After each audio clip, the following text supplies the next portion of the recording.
James and the Red Balloon. It's summer holiday time on the island of Sodor. Holidaymakers come from far and wide to enjoy the beauty of the island. It is the busiest time of the year for the Fat Controller's engines. Thomas was excited.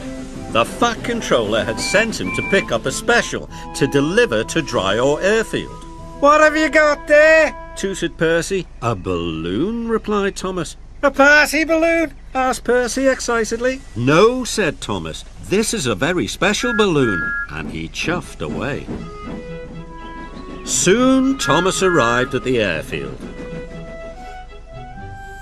And hot air was puffed into the balloon.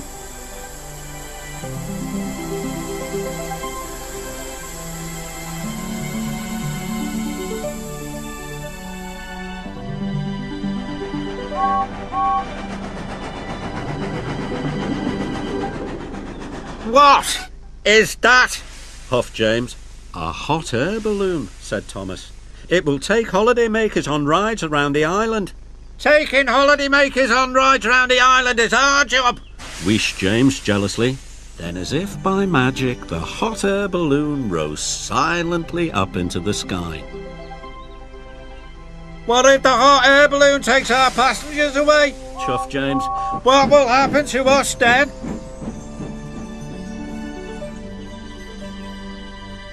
This made Thomas worry. Suddenly he wasn't so excited about the balloon. The balloon could be seen by everyone on the island of Sodor. Duck gazed at it for so long he ran into the back of Stepney. Why, 'tis a floating basket with folks in it, said Donald. Wherever will they dream up next? Said Douglas. James and Thomas were waiting at the level crossing. They were still worried about the hot air balloon. If it takes our passengers away, chuffed Thomas, there'll be no use for us engines. Passengers should travel on trains, huffed James, not in silly balloons. Then something big and round and red drifted straight towards them. We're out of hot air, shouted a voice. Ah! cried James. What's happening? Crash, bang, wallop went the balloon and landed right on top of James. He was so scared he let out a huge burst of steam, which blew the balloon up again. The balloon rose into the air once more. Well done, James, called his driver. Your hot air did the trick. Oh no, James, cried Thomas. You've saved the hot air balloon. I didn't mean to, groaned James. Now it's sure to take our passengers.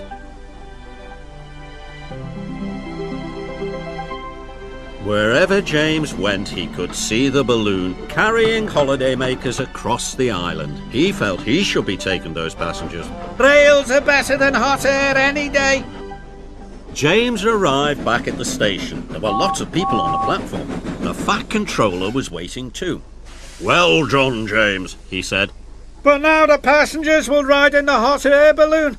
The Fat Controller laughed. You're right, James, he said, but they will need a ride home in a train.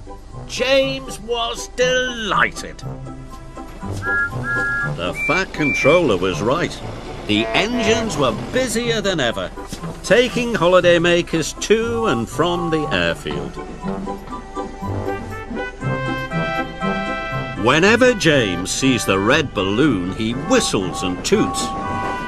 And sometimes when he's asleep at night, James dreams he can fly too. Just like the red balloon.